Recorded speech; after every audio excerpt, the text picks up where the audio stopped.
In this video, I'll show you how to change your domain name on Gumroad quickly and easily. Start by logging into your Gumroad account and opening your dashboard. This is your main control center for managing everything about your store.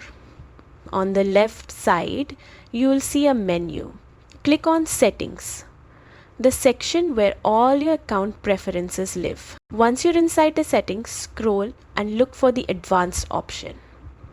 This is where you can fine-tune and customize your Gumroad store to match your brand.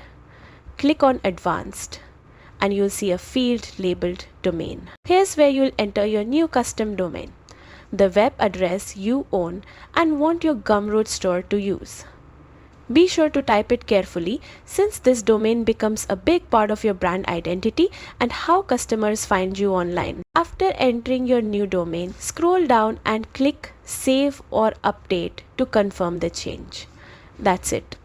Your custom domain is now connected to your Gumroad store. This small adjustment makes your store look more professional, memorable, and aligned with your brand.